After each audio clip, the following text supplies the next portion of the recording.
নমস্কার। আপনি কমেন্টে জিজ্ঞেস করেছেন যে কিডনি পেশেন্টরা কি হলদিযুক্ত জল খেতে পারেন? অবশ্যই।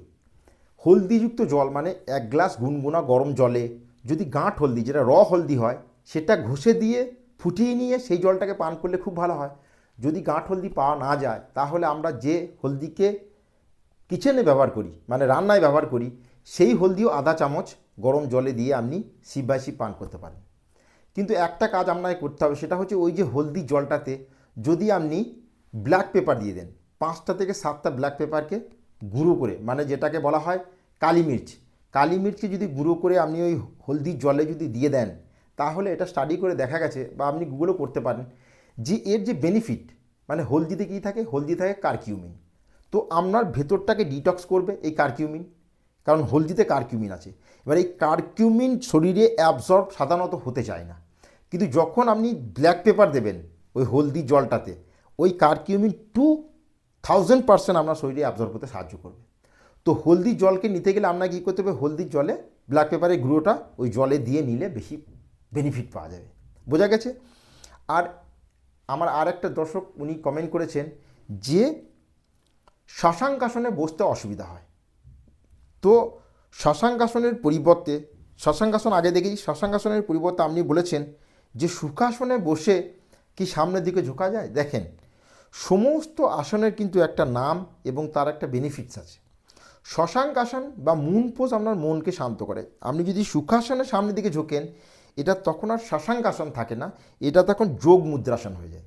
মানে আপনি বলছেন এই অবস্থায় বসে আছি, এই অবস্থায় বসে শ্বাসকে নিয়ে শ্বাসকে ছেড়ে ধীরে ধীরে ধীরে ধীরে সামনের দিকে ঝুঁকলাম, আর এখানে এইভাবে হোল্ড করলাম। বুঝা গেছে? এটা শশাঙ্কাসন নয়, এটা হলো যোগ মুদ্রাসন। মানে যোগ মুদ্রাসনের ভেরিয়েশন নাম্বার 3। যোগ মুদ্রাসন আমরা এইভাবে করে থাকি পদ্মাসনে বসে, কিন্তু যোগ মুদ্রাসনের যখন ভেরিয়েশন নাম্বার 3তে করি, তখন এটা এই অবস্থায় আসে। তো এটা শশাঙ্কাসনের সম্পূর্ণ বেনিফিট হয়তো পাওয়া যাবে না, কিন্তু কিছুটা হলেও বেনিফিট পাওয়া যাবে। আর এই যোগ মুদ্রাসন করার ফলে আপনার পেটের যে সমস্যা, যে ইনডাইজেশন, গ্যাস, অপচন, এই সমস্ত প্রবলেমগুলো যোগ মুদ্রাসনে ফায়দা পাওয়া যায়।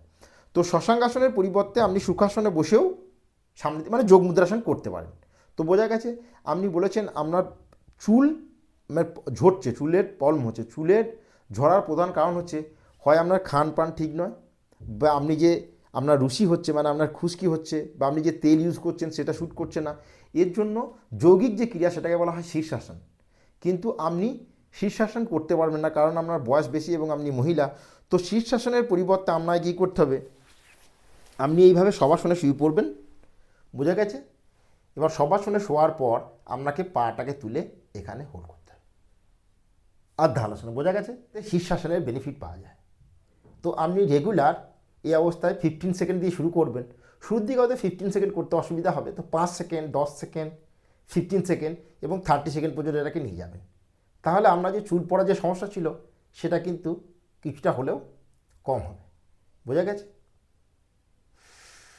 শ্বাস নিয়ে শ্বাস ছেড়ে ধীরে ধীরে ধীরে ধীরে এইভাবে নিচে আসতে হবে, এবং এখানে 3 সেকেন্ড থেকে নিয়ে 5 সেকেন্ড পর্যন্ত রিল্যাক্স করতে হবে, এবং শ্বাস নিয়ে শ্বাস ছেড়ে উপরে আসতে হবে। তো বোঝা গেছে? আশা করলাম কমেন্টের উত্তর দিতে পেরেছি। দেখুন, অনেকে কমেন্টে লেখেন, স্যার আমি কমেন্ট করি, আপনার কমেন্টের উত্তর দিতে দেরি করেন, বা আমি কমেন্ট করেই যাচ্ছি। প্রবলেম এটা হচ্ছে, সমস্ত কমেন্টের উত্তর দেওয়া হবে, আজ না হয় কাল, হয়তো 10 দিন দেরি হতে পারে, 15 দিন দেরি হতে পারে, কিন্তু এটা 100% আমি চেষ্টা করব যে সমস্ত কমেন্টের উত্তর যেন আমি দিতে পারি। তো প্লিজ আপনাদের কাছে এটাই রিকোয়েস্ট যে ফ্রাস্ট্রেটেড হয়ে মানে হওয়া উচিত নয়, বা হবেন না, কারণ টাইমের একটা ব্যাপার থাকে। তো আমি আমার তরফ থেকে 100% চেষ্টা করব যেন আপনাদের কমেন্টের সম্পূর্ণ উত্তর দিতে পারি। তো আজকে এইটুকুই। Thank you, take care, good bye এবং স্টে হেলদি। নমস্কার, থ্যাংক ইউ।